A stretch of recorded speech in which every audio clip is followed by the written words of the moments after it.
Okay. Hello, everyone. Welcome. Thank you so much for coming. My name is Lisa Lampert-Weissig, and I'm the director of Jewish Studies, an interdisciplinary program that brings together faculty in the humanities and social sciences to support an undergraduate major and 2 minors. The program also provides various opportunities as well as financial support for graduate study. Interdisciplinary teaching and research about Jewish history, religion, languages, literature, and culture are at the heart of our program, and it is our aim to support and share Jewish studies research by UC San Diego faculty and students with the campus community and the general public. This work in the field of Jewish studies has been a part of our campus for almost half a century now, something that has been made possible through the very generous support of the San Diego community. It is a really special pleasure for me to welcome all of you, colleagues, students, and community members here to celebrate the installation of Professor Amelia Glaser as Chair of Judaic Studies. Professor Glaser teaches in the literature department, as do I, and it is wonderful to see so many of my literature colleagues here, as well as people from across campus and from the community. This terrific turnout is a testament, I think, to how much we all value and admire Professor Glaser and her achievements and contributions. Amelia is not only a brilliant scholar and talented translator, but a generous teacher, mentor, and colleague.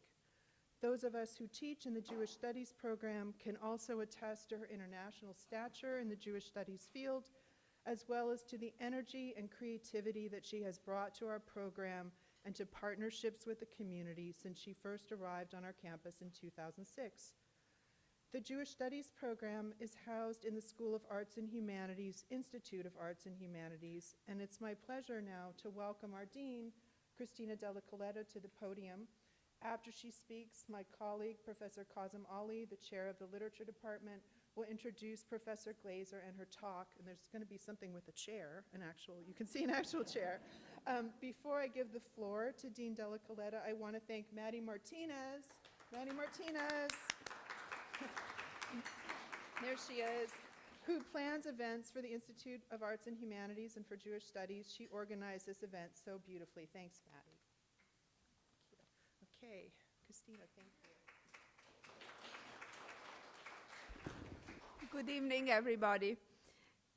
I'd like to extend my gratitude to Lisa for being such a dedicated leader in the Jewish Studies program, and also to all the staff in the Jewish Studies program and Institute of Arts and Humanities for their work organizing this event.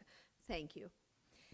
The UC San Diego Endowed Chair in Judaic Studies was established in 1981, and it's actually the longest standing chair of the 4 chairs in Jewish Studies at this university. The 4 women who hold these chairs represent the top minds and leaders in their fields, and I am humbled to participate in honoring Amelia Glaser today for this event. The endowed chairs are recognitions in academia that are used to bolster faculty recruitment and retention. They allow us to bring and keep our most innovative and groundbreaking scholars in the schools of arts and humanities, including Amelia. While my own appointment also rests in the Department of Literature, I'm not biased when I say that researching literature and the humanities plays an important part of UC San Diego's long-standing distinction as a top-tier institution. Amelia contributes to this distinction as well, and having her at UC San Diego allows us to stay focused on our mission and values as a public institution. We provide an education for the common good. We advance knowledge and creativity, and we give back to the community. The endowed chairs are funded by philanthropic donors through gifts to this university and directly support the chairholders' scholarly work, the research and activities of their affiliated programs, and even graduate students fellowship, and there is no denying the benefits that these funds bring. So ceremonies like this help us to formally recognize the chairholder for bringing us together to listen to their research, learn from each other, and build community. They also gives us the opportunity to publicly thank the donors who made this endowment possible. While some endowed chairs are funded by a single donors, other ones are established by an entire group, and these have special meaning. Amelia's chair in Judaic Studies is the recognition by UC San Diego Jewish community that funding scholarly research is paramount to advancing knowledge for our students and for society. I thank all of those who played a role in creating this endowed chair, in particular the generosity of the Jewish Studies Program Community Council. Please allow me to take one moment to recognize the former chairholder, David Goodblatt, who is no longer with us, and he served as a member of and a dear friends to many, and he will be missed. Before we hear from Amelia, we have a tradition here in Arts and Humanities, and it's a pretty literal one in spite of the fact that we're all creative writers and we live in a world of metaphors. This is a literal chair that we are going to present to Amelia, and I hope it shows the respect, responsibility, and prestige to our endowed chairs holder. So these chairs are the official seal of UC San Diego in the front and a designated nameplate for Amelia in the back. Congratulations, Amelia. May you find inspiration and many years of continued success in your research, leadership, and service to the common good. Thank you. And now we'll hear a few words from the Department of Literature Chair, my colleague, Kazim Ali.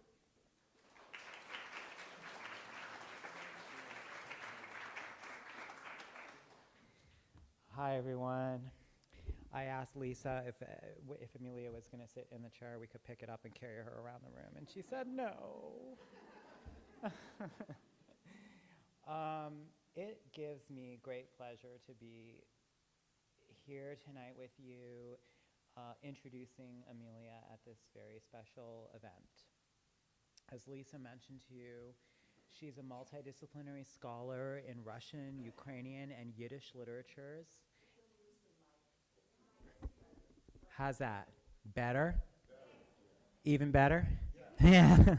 All right, hold on. We need to move this over here. Hopefully nothing will happen there. And the intersections and confluences between these three.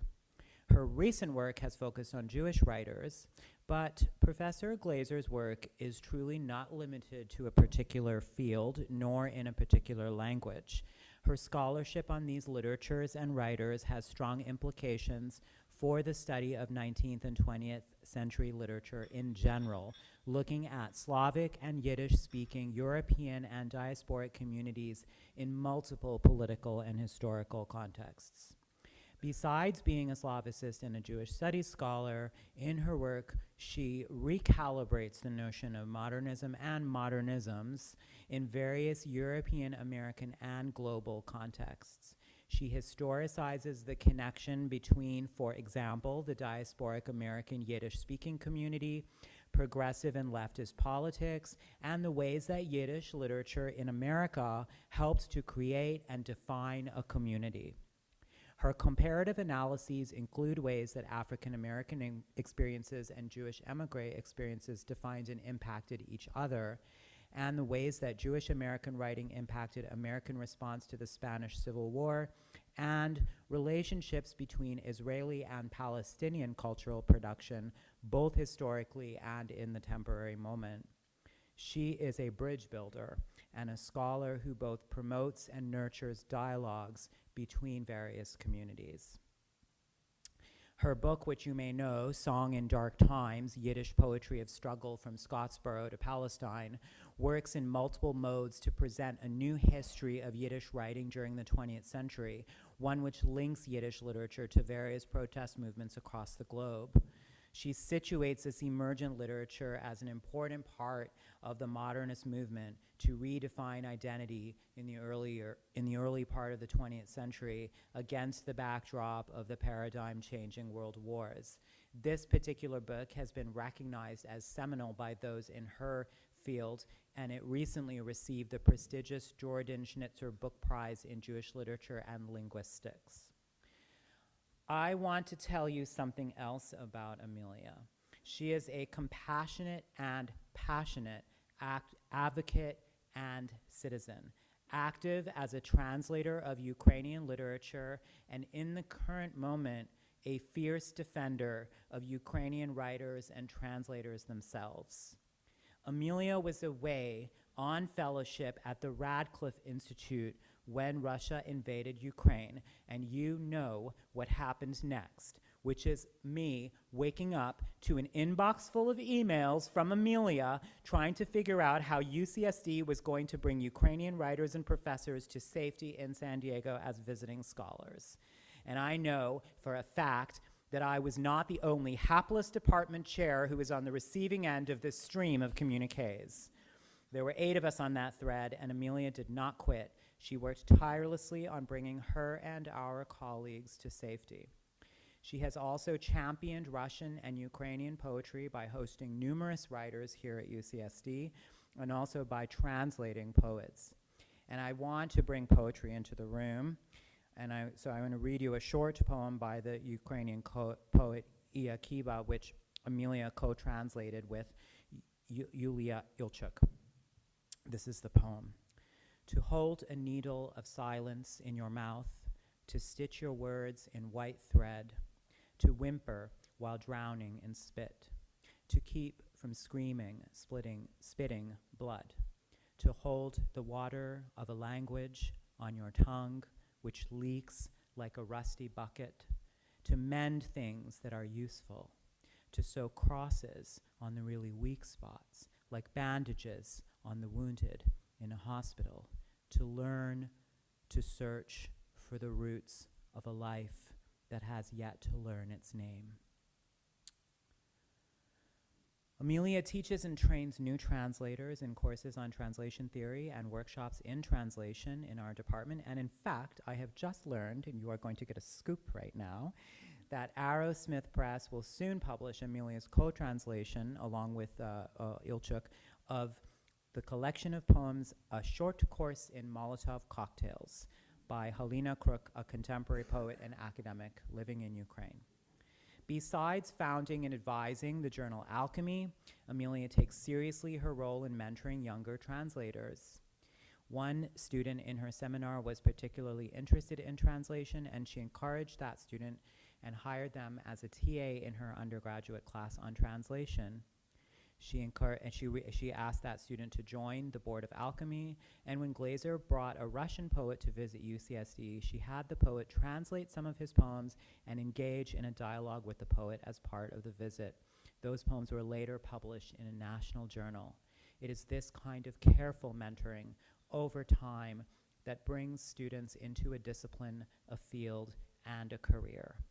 This student wrote about their work with Amelia Glaser, saying, ultimately, I could not have asked for a more thoughtful, dedicated, present, and knowledgeable mentor, and I owe much of my educational, creative, and professional development during my time at UCSD to her guidance and care. There is so much more that one could say about this incredible, incredible person, but I think we should let that student have the last word. So please welcome me in joining. Please join me, welcome me, sure do that too, but please join me in welcoming Amelia Glaser.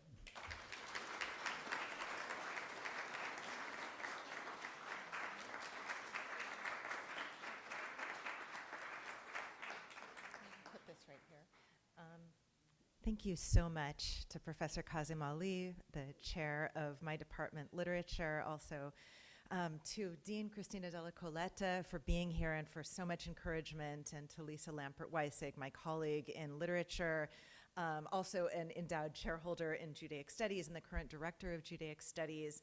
It is such an honor to speak here with all of you today, and I'm really moved to see so many colleagues in the literature department and Jewish Studies, friends from the community here. I'm humbled by the confidence that my colleagues have given me by awarding me this chair, which will give me so many new opportunities in pursuing my research. It'll also allow me to work more closely with these amazing graduate students like the one that Kazim was just speaking of.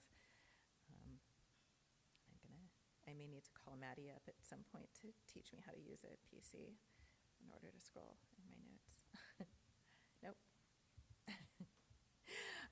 So I've already mentioned Lisa. I want to thank my colleagues in Judaic Studies, Mira Ballberg, who is here, Professor Bill Propp, who is here, recently retired, also a recent retiree, Tom Levy, who is here, and Deborah Hurt, there he is, and Professor Deborah Hurt, who has been such a mentor to me since I arrived in 2006, and of course the late David Goodblatt, who passed away not long after retiring and who was the previous chairholder.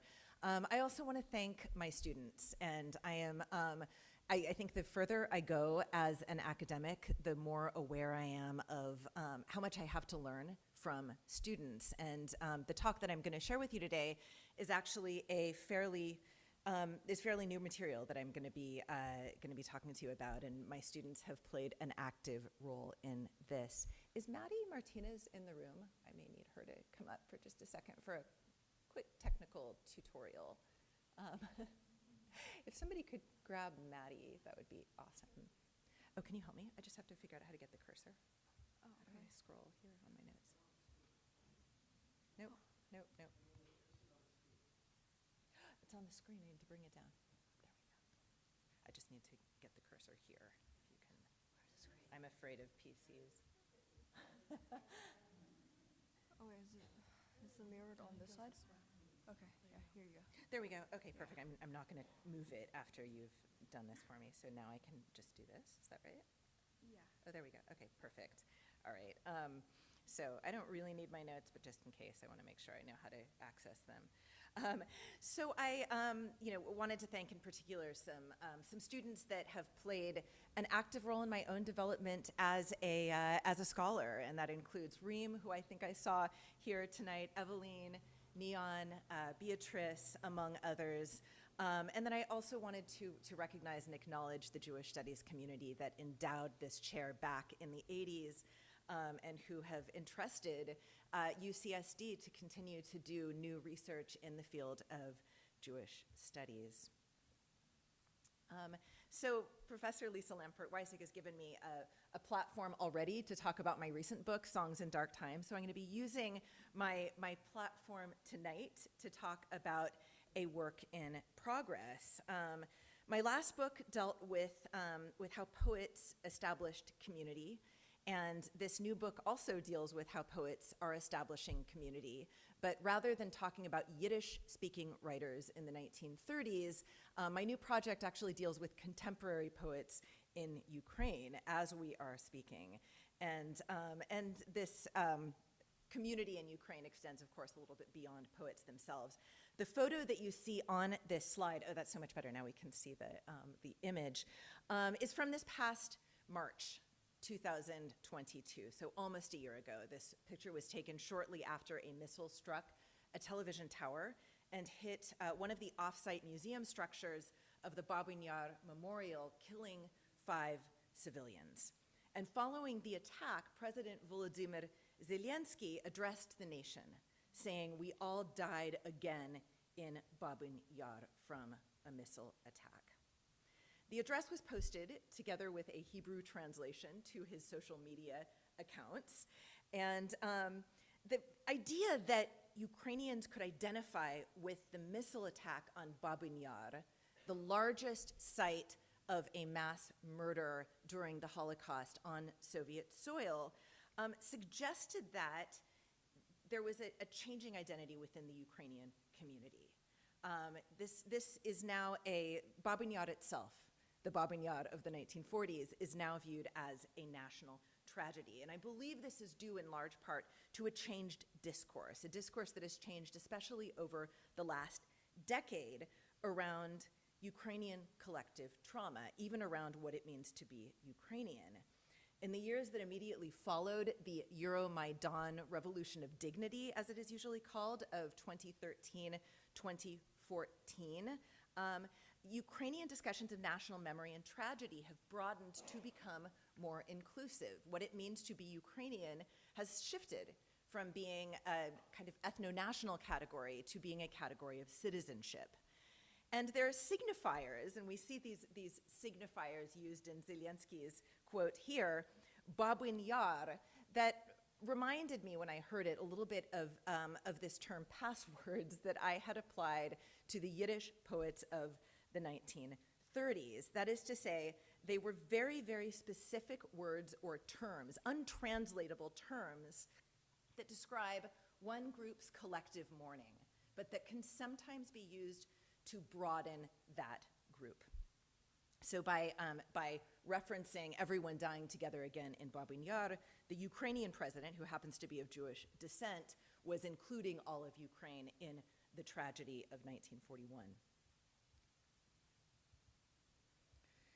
Well, the idea that all Ukrainians should identify with a missile attack on Babin Yar specifically as a tragedy represents a really important change that's taking place. And I want to just share with you a few lines from a poem by Mariana Konova from 2017.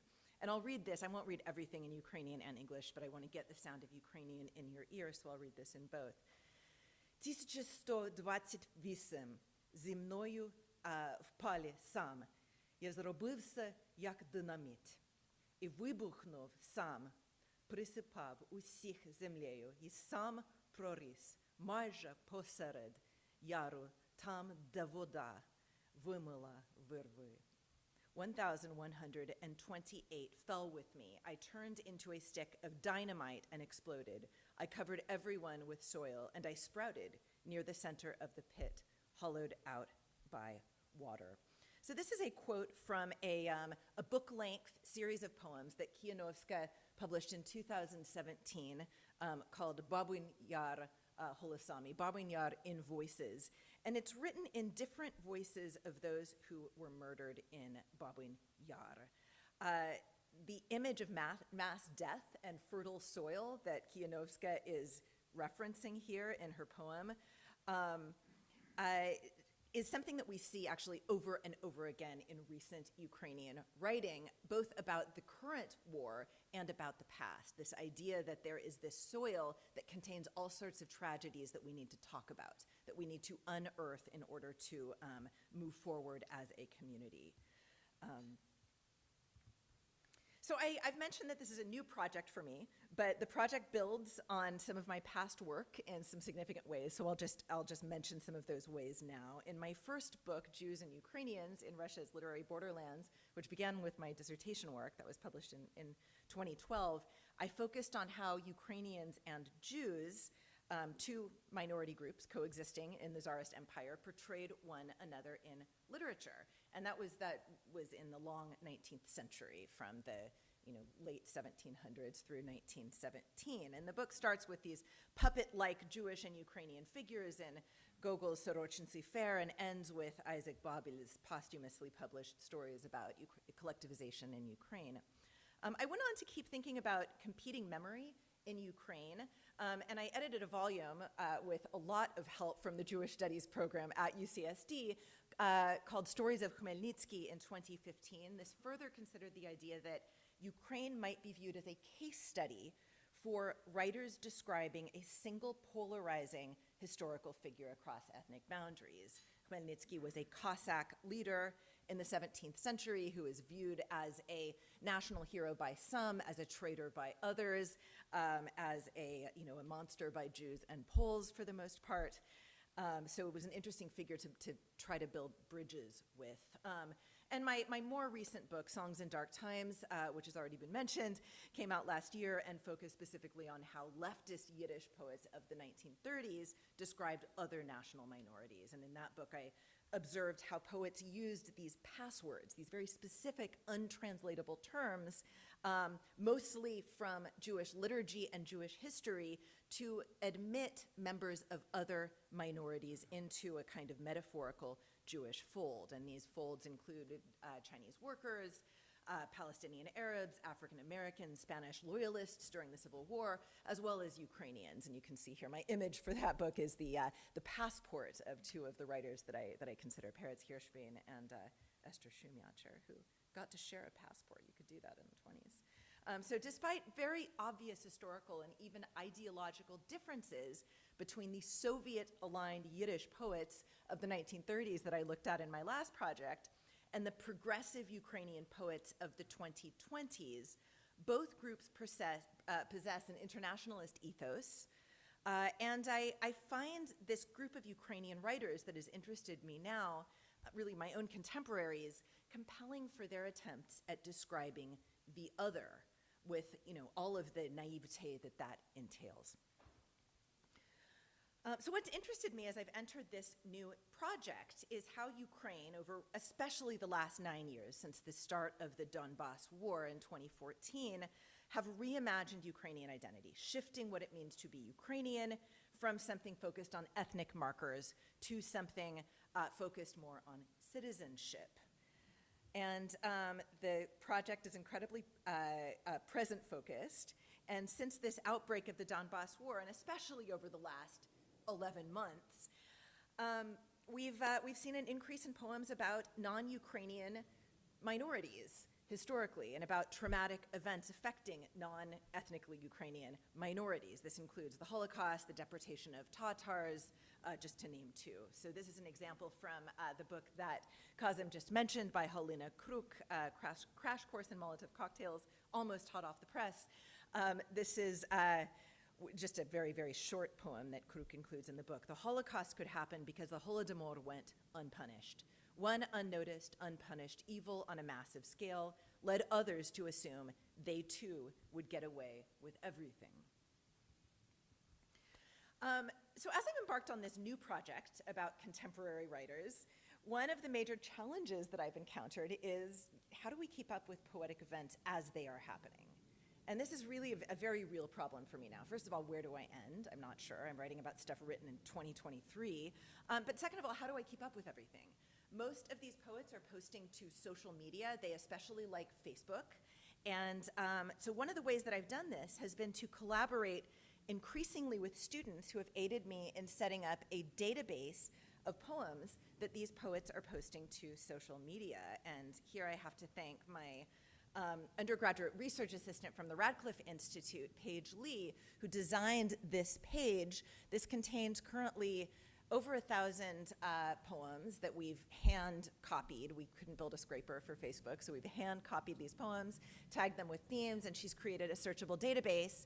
But you can actually look up poems along the lines of various themes. So another thing that this database is allowing me to do is to think about ways that I might verify and check my hunches. I'm observing as a close reader of poetry, an increase in poems that are about the Holocaust. Well, using this database, we can actually check that somewhat. We can see how often the Holocaust is used in 2022 versus in, let's say, 2014. And that's something that my very data-savvy students have helped me with. I'll just show one of the images that my student Paige came up with. This is a word co-occurrence network based on the archive, where she shows that there are certain words that seem to appear together. For example, earth and blood in new poems from 2023 seem to often appear alongside each other. So this archive has allowed me to, beyond just keeping up with this explosive poetry scene in Eastern Europe to verify some ideas that I've been having about how themes are developing and changing, and to discover new ones. So I wanted to just bring that in. This is kind of a hard hat zone. This is very much in progress. I now have a team of about 5 new students that I'm working with from UC San Diego who are helping me with both building the archive and visualizing some of the data that we see in it. I also want to just send out a shout out to my colleague, Jacobo Meyersten, who's been one of my role models in visualizing literary data. He's also done this, but with much older literature, as he's a classicist. Kazim already cited a poem by Aiaa, and I want to share another one with you. One of the things that's especially noteworthy is how poets have used the word we in their recent work. In contemporary Ukrainian poetry, there is a very strong we. It's the same strong we that Ukrainians have expressed around the war, that Zelensky used when he said, we all died again in Babin Yar. And the poets that are writing today have attempted to put what's taking place now in Ukraine into words. So this is a poem by Aiaa. Aiaa was originally born in Donetsk. She's been a refugee twice over. She moved from Donetsk to Kyiv in 2014. She was stuck outside of Kyiv when the full-scale invasion happened last February and had to flee to Lviv. She posted this to Facebook in March, and she sent it to me as well, asking if I would translate it into English. And together with my friend and colleague Yulia, we did this. We've packed a contraband humanitarian aid kit of war songs and shipped it to Europe, America, India, and China, paving the Silk Road with great Ukrainian literature. What have you got there, brothers? They ask at the borders. Silence, dressed up in Cyrillic letters, the sacred fire of the candlelight letter Yi. Our and your freedom to rest in a land of love, like the broken trees of distant memory. What have you got there, brothers? Ask our dead. The history of a tribe with a dirty rag in its mouth, rotting chests filled with grandparents' and great-grandparents' lives, which we've carried for centuries as if shouldering the Carpathians. What have you got there, brothers? Ask our living. Cloths, embroidered with military chronicles and stretched out sweaters of wrath, sloppy sketches mapping the new Europe, children's dust jackets for future books. What have you got there, brothers? Ask our mirrors. Copper coins of breath in our ripped pockets, the disquiet of air in the broken frames of our mouths, the pulsing streaks of time in our red eyes. And I wanted to share this with you because I felt that this poem articulated something that I had suspected for the week since the invasion before she sent it to me. And that was that rather than receiving aid from other countries, Ukrainian poets, with their ability to unite as a diverse but collective group, have actually been sending needed aid to the rest of the world. They've been reminding us what's worth fighting for, the freedom to rest in a land of love, children's futures. And this remarkable ability to present a united front as a country doesn't happen automatically. Being invaded obviously helps, but one of the reasons that Ukrainians have been so united, I believe, is that over this past decade, since the beginning of the Donbass war, there has been this redefinition of what we even means. If ethnic Ukrainians at one point had this sense of identity, that has shifted, and now being Ukrainian includes Jews, Tatars, Roma, and other groups living in the territory. So my ongoing project that I'm working on considers how contemporary poets have been working to redefine we, to reimagine identity, as it were, and I believe they've done so by merging distinct historical experiences of trauma. These are pictures of some of the contemporary writers that I'm working closely with. You have Aiaa, who's already been cited, Halina Kruk, Mariana Konova, and Serhii Zhadan, another of the poets that I've been working on who actually visited UCSD several years ago. So they've done this in part by reconciling competing histories in Ukraine and by working to build this understanding of a Ukrainian civic society. So in the time that remains, I want to say just a little bit more about each of these areas. First of all, expanding the collective we. What do we mean by that? What does it mean to expand a collective we? What do I mean by poetic passwords, this term that I keep using because I find it convenient? And also the idea that the process of unearthing competing memories helps to right erasures. So I want to return to Mariana Konova and to her long book, Babin Yar, and I want to bring in another citation from this book. This one I'll also read in Ukrainian because it's good to read some things in Ukrainian. Іван каже Нави, дивися, це місце немов Вавилон, але тут у нас перемішано не мови, а мовчання і кості. Хоча деякі не перемішано я зі своїми із 33-го, ти зі своїми із 41-го, ви тут були новенькі. Ivan says to Nava, this place resembles Babylon, except what's getting mixed are not languages, but silences, bones. Even though bodies are kept separate, I, for one, hang on to my folks from 33, you to your newcomers from 41. And I'm sorry about the slide. The translation consults a translation by Oksana Maksimchuk and Max Rozachinsky, who actually translated this book, The Voices of Babin Yar, in full. It was published just a couple months ago by Harvard Ukrainian Division of the University Press. So Kianovska here is quite explicitly unearthing competing buried traumas. She's remembering 1941, the year of the Babin Yar massacre, alongside the Ukrainian losses of 1933, the year of the beginning of the Ukrainian famine. And she's initiating a conversation about how Ukrainian and Jewish post-memories, to borrow a term from Marianne Hirsch, have developed in part in opposition to one another. She's also revealing what's at stake for Ukrainians in adopting the Jewish loss in Babin Yar as part of a history of Ukrainian tragedies. For Kianovska, 33 is a version of what Derrida, writing about Paul Celan, has referred to as a cipher for an otherwise inaccessible experience. Derrida writes, the word that opens the possibility of mourning what has been lost without remainder. And then Kianovska, in turn, uses this cipher, or this password, as I like to call it, 1933, together with another historical cipher, 1941, to grant Jews access to a collective experience of Ukrainian loss. And Kianovska likens these communities within the language itself. We see here in this opening, the opening of this passage, Ivan and Navi are actually palindromic anagrams of one another, the names, Navi in the dative case form, but they're mirror images who represent separate collective tragedies. And what these names lead to then is the observation that rather than Babylon, a place of language, what we're left with is silences. The proximity of the sounds and the words is really important. Mowy, which means languages, slips into movchane. Language becomes silence. Movchane means silences. So Kianovska suggests here that it is through the experience of other people's suffering that we begin to understand our own. Viewing another life from the outside allows individuals, as Bakhtin has formulated, to sympathetically co-experience, that is, to better know themselves. Kathy Caruth, speaking more specifically about empathy, has observed that trauma may lead to the encounter with another through the very possibility and surprise of listening to another's wound. Well, Kianovska is not the first person to write about Babin Yar outside of a Jewish community. This goes back to Mykola Bajan, a modernist Ukrainian writer who wrote about Babin Yar as early as 1943, very soon after the massacre. Although he doesn't specifically mention this as a Jewish tragedy, he probably wouldn't have been able to politically at the time. But he describes a muddy clay-green pit, ruddy abyss, a rotted-out ravine full of decay.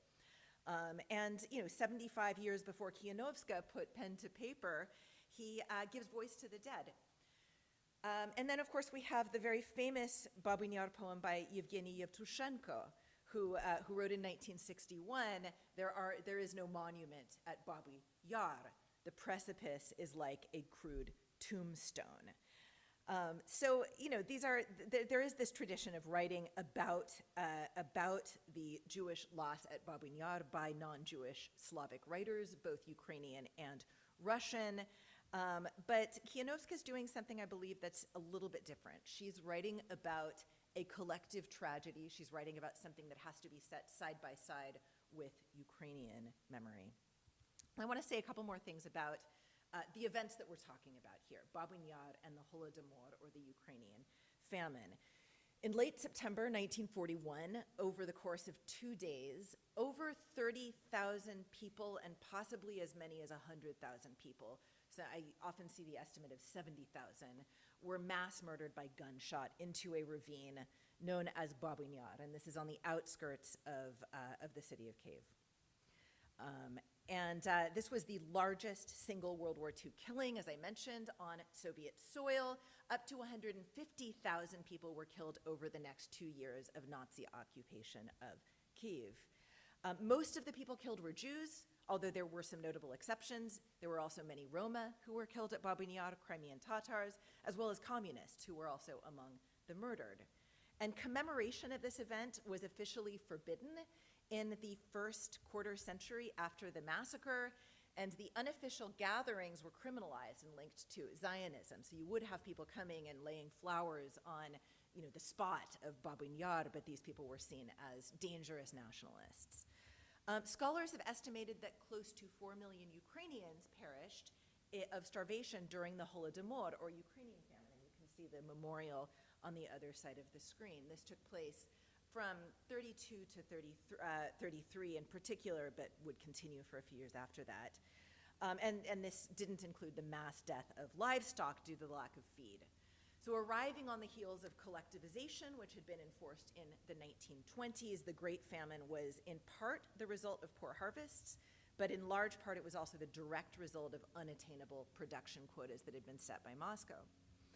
In the Soviet Union, the Holodomor was neither acknowledged nor commemorated, and of course, similarly, specifically Jewish loss was not acknowledged at Babin Yar. Eventually, some little monument was put up that said many peaceful Soviet citizens died on this spot, but it would be years before it was remembered as a site of Jewish mass tragedy.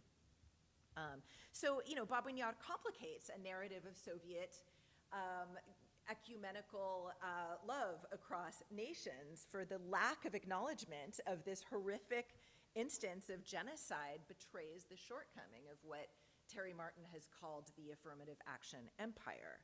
The effect of excluding both Ukrainian and Jewish loss from Soviet collective memory was that the commemoration of tragedy ended up becoming more ethnically specific. People did see Babin Yar as a site of rallying Zionism during the Soviet period, and people did talk about the Holodomor in association with Ukrainian national solidarity movements.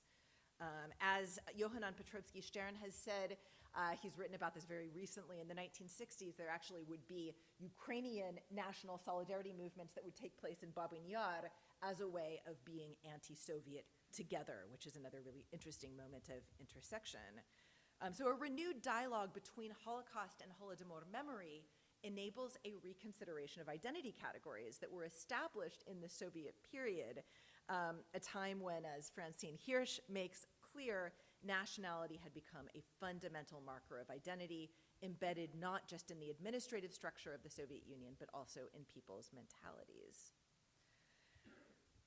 So Kianovska's approach to Babin Yar is part of a broader phenomenon among Ukrainian artists and intellectuals that involves questioning the logic of an ethno-national identity in Ukraine. And my firm belief is that poets like Kianovska have been moving towards a radical reconstruction of this idea of a national identity category for about 10 years and probably even longer. I'd even suggest that the ability to translate ethnically specific tragedy into a collective Ukrainian experience has been essential to Ukraine since February 24th, when the country absolutely needed to pull together not only militarily, but also culturally. So Kianovska wrote this in 2014, before she'd even begun to write the poems associated with Babin Yar. She said, "For me, especially after the Maidan, this is the revolution of dignity of 2013-2014, it suddenly became clear that all this is actually we. It's a multi-level I. So there's this realization that there is this different kind of we taking place in Ukraine." Karina Karostelina, who is a scholar of civic multicultural identity in Ukraine, has written, "A civic multicultural narrative represents a new shift away from both a Ukrainian national narrative, which doesn't leave room for the civic, and the Soviet-influenced neo-imperialist narrative." So these are really important moves in this late national awakening that's taken place over the last decade in Ukraine. Well, this conversation about civic nationhood, a citizenship-based nationhood, is in direct opposition to rhetoric that's been coming out of the Kremlin going back to the initial Maidan revolution starting in the fall of 2013. Putin in 2013 said the events in Ukraine are more reminiscent of a pogrom than a revolution. He used this term pogrom actually quite a lot to provocatively state that that perhaps it was Ukrainian nationalists who were rising up against pro-Kremlin supporters, and that this maybe looked a little bit like those Ukrainians, of which there were a few, who supported the Nazi regime back in the 1940s, also an anti-Soviet movement. And I should state this was a very small minority, but it's been very, very important to Kremlin rhetoric, and it certainly is an important part of history that we don't want to ignore either. Dmitry Medvedev, remember him? Former president of Russia, said, and this is about a year and a half ago, as troops are just beginning to be brought onto the borders, he said, the current president of this tormented country, he's talking about Ukraine, he's talking about Zelensky, is a person with certain ethnic roots. Out of fear of getting another Maidan directed against his personal power, he completely changed his political and moral orientation. In fact, he renounced his identity. So here we have Medvedev accusing Zelensky of being a bad Jew. Well, this narrative that's coming out of the Kremlin has, if anything, kind of helped Ukrainians, encouraged Ukrainians to seek stronger alliances across subcommunities in Ukraine. During the Maidan, there were all kinds of groups that represented different ethnic minorities in Ukraine performing on the Maidan stage. This is a picture of the Pushkin Klezmer Band, which is a Jewish music group that performed on Maidan. Yosef Zissels, who headed the Association of Jewish Organizations and Communities in Ukraine, spoke. Various rabbis gave blessings during the Maidan revolution. So this was very much an event that communities wanted to identify themselves with. But what I think is even more interesting, at least for my own purposes, is this newfound interest in Jewish history among Ukrainians. Kianovska has said that her interest in the Holocaust began to develop out of the realization that she didn't have any language to discuss it, that she had grown up in a former shtetl outside of Lviv, and she did not know that there had been a massacre in that shtetl. So there's a sudden education of oneself about what the Holocaust was. Around the time she began sharing her poems from Babin Yar to Facebook, Kianovska posted the following to her feed. People are asking me if I'm Jewish. I'm not Jewish. I don't think any Jewish blood flows in my veins, but I'm human. I can feel what another person is feeling. I can imagine how the Jews felt when they were taken out to be shot, or what they felt in front of the gate to the crematorium. That's why I write I am Rachel, because I can feel like Rachel. I am Rachel, and yes, I left this suitcase on the road today amid the smoke, and all I brought to Babin Yar was my Jewish name and a lot of pain. So in this post, we see her in the process of working through what it means to empathize across cultural, ethnic, or historical boundaries. And this might still be a somewhat unreconstructed idea of empathy in this post, but she's very intentionally initiating a conversation here. Her metaphorical identification with the Jewish victims of Babin Yar can be read as a version of what Michael Rothberg has called solidarity via identification. Rothberg has discussed a well-meaning American anti-racist declaration, I am Trayvon Martin, in the wake of the 2012 murder of an unarmed black teenager. And although this statement of solidarity was important, Rothberg has discussed the choice by some white allies to the black community to instead write, I am not Trayvon Martin, or even in some cases to identify with the murderer, I am Zuckerberg. So Kianovska's I am Rachel, uttered alongside her association that I am not Jewish, occupies a space between identification and disidentification. Ukrainians who have confronted a history of anti-Semitism on Ukrainian soil must constantly negotiate between this occasional role that Ukrainians did play in anti-Jewish violence in both pogroms and in World War II, and the mass loss of Ukrainian lives and limitations on Ukrainian freedom that has played an important role in conceptions of Ukrainian nationhood throughout history.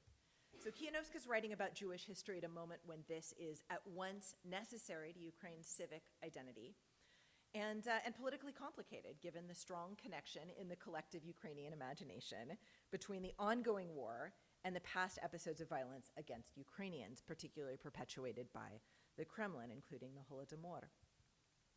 While other Ukrainian poets of Kianovska's generation and younger tend to be the best equipped to understand what she's trying to do here. Serhiy Zhadan wrote in a review of Kianovska's book, "Our historical traumas are strongly interconnected," and Aiaa wrote, "Kianovska reinforces an important question for art, the right to interpret someone else's experience. Are we only prepared to bury our own dead and to mourn our own victims?"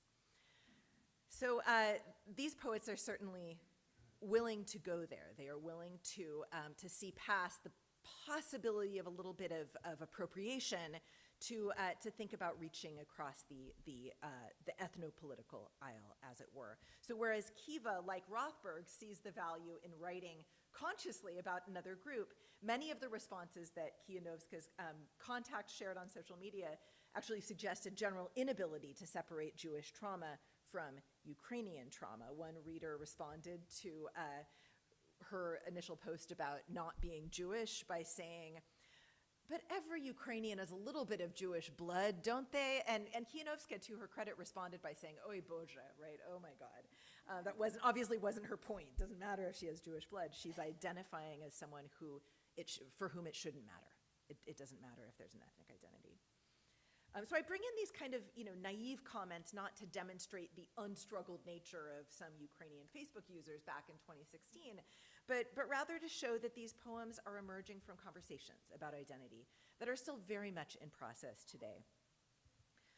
So to wrap up, I want to just share a couple of other examples of poets who are part of this larger conversation about how to define a collective we. And this is another poem by Aiaa, who, as I mentioned, is originally from Donetsk. What I didn't mention to you is that Aiaa is very interested in uniting themes from all of her ancestors, who include, she has one side of her family is Jewish, another side of her family is mixed, Russian, Ukrainian, and she's interested in kind of uniting that in her own voice. So this is one poem that she wrote in 2014.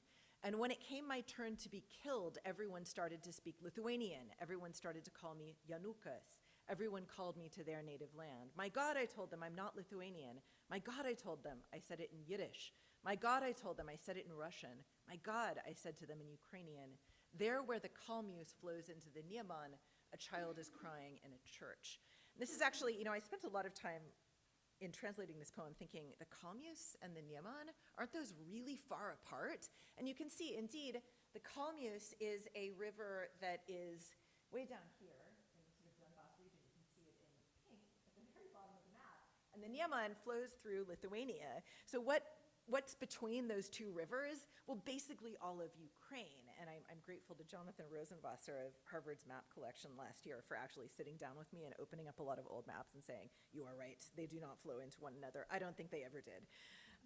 So she's writing about this idea of having an identity in a place where rivers don't meet, but where there are a lot of different peoples that kind of flow together nonetheless. Halina Kruk also uses these collective terms or collective passwords to help us to understand how Ukrainians have viewed the ongoing war. This is a poem from 2020 where Kruk compares the period of her own coming of age, the turn of the 21st century, to a kind of femme fatale who makes writing poetry difficult. Fatal and inconsistent as NEP, the new economic policy, she aims her bangs at you. The poet's muscles are slack as a millstone in 33. But don't give her a word or she'll take them all. So the presumed subject of this poem is the turn of the 21st century, but the points of comparison are to the new economic policy of the late 1920s and to the Ukrainian famine of 1933. And this second person addressee is arguably an amalgamation of a contemporary Ukrainian reader, one who hasn't yet taken sides. And as in Kianovska's poetry, 1933 here, the year of the worst of the Ukrainian famine, serves not only as a password for historical Ukrainian suffering, but also as a warning for struggles to come. Another poem by Aiaa, where she's bringing together all of these reference points, and this is a poem she wrote in Russian. Here's a country, it remembers Chernobyl, the Holodomor, Babin Yar, dissidents, and the light-up red star, and the hatchet that proudly hung over already bruised necks, an enormous line for a permanently closed kiosk. And these references to various specific historical moments can also allow for the translation across ethnically specific memories. Kiva wrote this Russian language poem shortly after fleeing her native Donetsk, and it's actually dated August 29th, 2014, and that was the day of the Battle of Ilovaisk. That had been the deadliest single day in the Donbass War. To that point, around 366 Ukrainian soldiers were killed by shelling as they retreated. And she ends the poem, I don't have this on the slide, but she ends it, "Here we lie naked in God's palms, hiding big words in our dull bodies. Meanwhile, someone small switches us to silent mode, barely audible in the noise of our epoch." So she's suggesting here, I believe, that it's the poet's job to turn the sound back on. As the American poet Muriel Rukeyser wrote in the Book of the Dead, what three things can never be done: forget, keep silent, stand alone. So the connection between the war in Donbass, Babin Yar, and the Holodomor is a recurring theme in contemporary poetry about trauma, the memory of large episodes in history, episodes that are forgotten by some but remembered by others, is a way of calling attention to the current trauma also playing out in Donbass. I won't read this, but I'll just note that Kiva has also written with great interest about her own ancestors who died in other versions of Babin Yar outside of Berdichev. About 20,000 people were killed in an airfield, and she has described this in a poem that begins, "I live between Babin Yar and the Sirets concentration camp. Every day as I return home along the road of death, I find myself in pre-war Berdichev." So there's a landscape of the past that is mapped onto a landscape of the present. Oh, there's some strange things going on with my Ukrainian original. I won't worry about that on this slide. The use of history in contemporary war poetry has a couple of different functions. It allows poets to share history across many cultural groups that coexist in Ukraine today. But another part is to address erasures and to try to write or to fix those erasures. Kruk writes very explicitly of the dangers of these kinds of erasures and silences here. "We stopped digging deep long ago in this uncertain field of ours, yours, because all kinds of junk can turn up: human bones, horses' heads, unexploded mines, a battle axe, the peg that marked the border between our side and yours." So for Kruk here, the physical composition and also the decomposition of the Ukrainian soil itself becomes the conduit for cultural conversations about history. Kruk describes the materiality of the soil that is, sown with victims of years of trauma, that's also known as very fertile earth, that has led wars to fight over this fertile land. And she ends this poem with "When our land stuck in our souls and doesn't let us take another step." So it's unearthing these things, it's digging them up that may allow us to move forward. Well, a lot of people have talked about Babin Yar as an essential cornerstone in having these conversations about the past, which I find interesting because Ukrainians are still very insistent on talking about the Ukrainian famine as the key loss. But this is the rock star and politician Slava Kravchenko, also he made an appearance at UCSD a few years ago, who elevates Babin Yar to something higher than other Ukrainian collective tragedies. He writes, "The memory of Babin Yar is a foundation stone that can lead us to an inter-ethnic dialogue." So it has special meaning for him in creating some kind of reconciliation, in part perhaps in owning up to ethnic Ukrainians' part in past tragedies. Well, Kianovska has said, for me, only the tragedies of the Holocaust, the Holodomor, the Volyn tragedy, Chernobyl are in the same category. But the worst thing in these situations isn't that people die there, but that when it comes to such deaths, they're deprived of the dignity of death. Kianovska has also said that when she first started to write these poems about Babin Yar, they actually started as poems about the beginning of the Donbass War. She says they were all about death, war, murder. There were a few poems about real stories. But then she was invited to give a reading at the Babin Yar Memorial, and somebody noticed that they were actually perhaps about Babin Yar, and that was what allowed her to continue this book about Jewish history. So memory is always political. The war has accompanied an ideological struggle to resist a post-Soviet nationalist narrative in favor of a civic Ukrainian identity. Poets have contributed to this conversation by suggesting that memory can reorganize conceptions of community. Kianovska, Kiva, Kruk, among others, have attempted to embody the pain of others, and by doing this, they've imagined an inclusive version of nationhood. So what I've attempted to address today are the way that poets have helped in this conversation about expanding a collective we. I've talked a little bit about this concept of the poetic password, the untranslatable term that allows for this expansion of the collective we, and the need to write past erasures that have been inflicted for various reasons, most of them political, but not entirely. So I'll end with this one last quote from Kianovska. In Kiev, something has happened, not only to Jews, to time. Time's losing its future tense and its daily measure. Days missing the hour for respite, just raids and lies. So in certain lines of this is from her 2017 book, Babin Yar, in certain lines of Kianovska's book, there's a sense that she's talking not only about the past, but also very much about the present, and perhaps also about the future.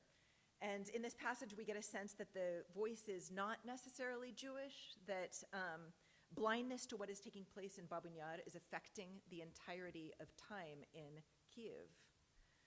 So I'll go ahead and end there, and thank you so much for being here, for supporting me, for listening to my work in progress.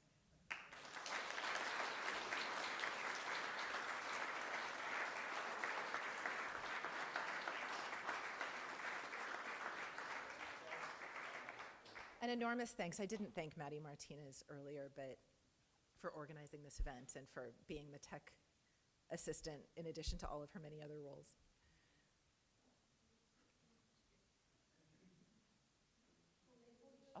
I'll take questions. Oh my, yeah.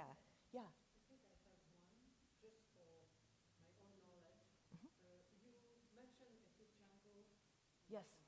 Yevtushenko. Yeah, Yevgeny Yevtushenko. Yeah.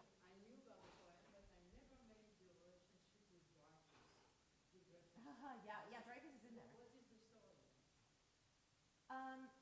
It's interesting. So it's a poem that's written very much in a kind of I voice. It's through this lyrical I, and he's going back and imagining himself being other people.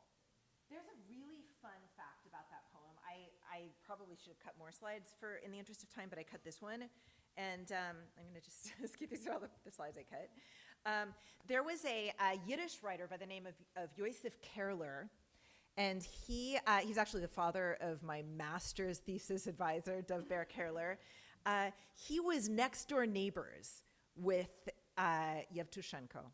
And in the 1960s, they were writing poems and kind of talking about their poems together. And at some point, they started talking about how what they should really do with their poetry is use it to write about other groups that they don't belong to. And Kerler wrote this poem around the same time, If I Were in Alabama, right? Wenn gewollt in Alabama sein. And it was about various acts of race violence that had been taking place in the United States. And he said, if I were in Alabama, I'd go to Birmingham, cut through to the middle of the crowd. I must become black now. It's not enough that I'm a Jew. So he's writing this and having vodka late at night with Yevtushenko. I just think that's a really fun backstory. He clearly was encouraging Yevtushenko. Yevtushenko was clearly encouraging him. What's interesting is that this was unpublishable, because even though it was totally kosher in the Soviet Union to identify with African Americans in their struggle, it was not kosher to say, it's not enough that I'm a Jew. It's not kosher to say, I already have my own struggles, trouble's up to here. And Yevtushenko as well, as we know, I mean, this is the famous part of the story, the editor of the journal that published that lost his job, over the publishing of that poem. So it was very politically incorrect to publish a poem about a specifically Jewish loss in the 1960s. Yeah. Please. I've always had the impression that Russia, Ukraine, places in Eastern Europe, they have much more attachment to poetry than we do in the Western world. Do you have that impression too?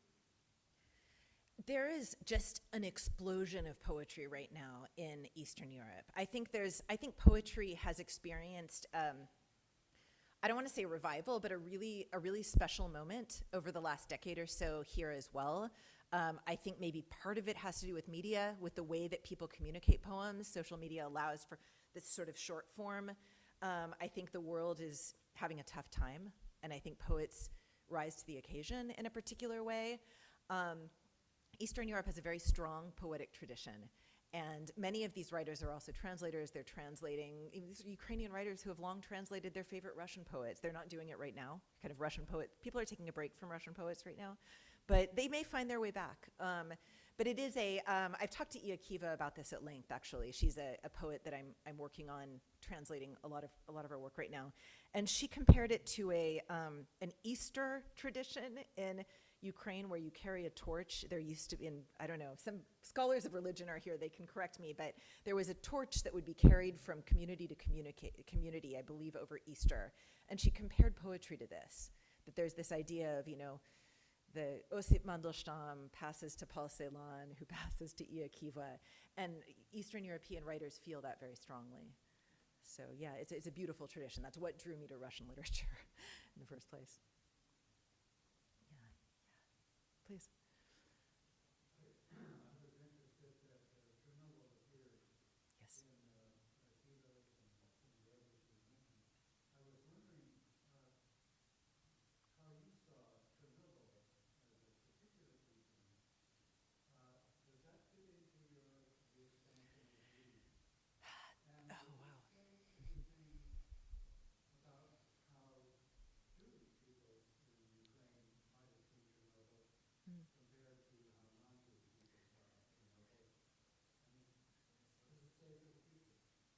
Oh, that's such a great question. I love that. There's a mentor of mine, a scholar in Ukraine, Tamara Hundarova, who wrote a really beautiful book called I think it's called like the Post-Chernobyl Archive. And she makes this argument that postmodernism in Ukraine takes place after Chernobyl, that was a breaking point in modernism because the world went to hell, right, in one day. And Chernobyl changed everything in Ukraine. It's become a very strange and interesting site. Another poet, Natalia Belchenko, who I translate a lot, who doesn't really write about these topics of ethnic-specific history, is sort of an eco-poet. She writes a lot about Chernobyl and about the losses sustained, but also the regeneration there. From a Jewish perspective, so there was a Chernobyl Hasidic dynasty that existed there. It was a very important place in Jewish history. I haven't heard much written about the Chernobyl nuclear disaster from a Jewish perspective, but more have spoken with colleagues who have mourned the loss of that continuation of a Jewish community that did continue to live in that region, but of course had to leave. And so today you have some idiosyncratic babushki who have sort of stayed in the region against all odds surviving. Most people died from the radiation. I mean, that would be a fantastic article to research, what happened to that dynasty because of the nuclear disaster in Chernobyl. It's certainly an important cataclysmic moment in Ukrainian history. Yeah. I don't know how much time we have left. If we, I'm happy to answer more questions if we have it, but. Okay. Okay, so thank you, Amelia, for such a wonderful presentation.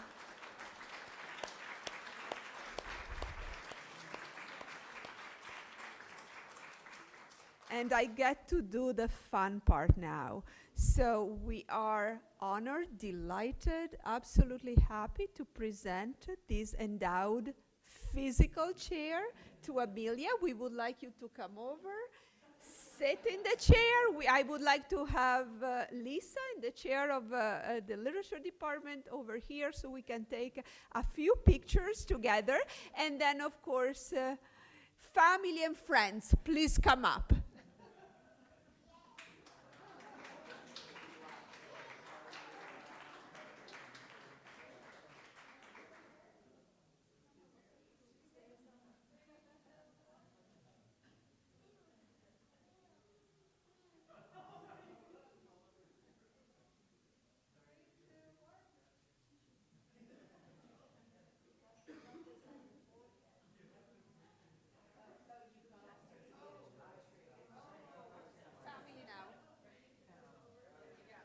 If I could just say one more thing, I think that in my confusion around dealing with the PC, I failed to acknowledge my amazing family tonight. My husband, Iran, my children, Lior and Mira, and my mother, Carol Glaser, who came down for the occasion. I'm so grateful that you all are here. Thank you.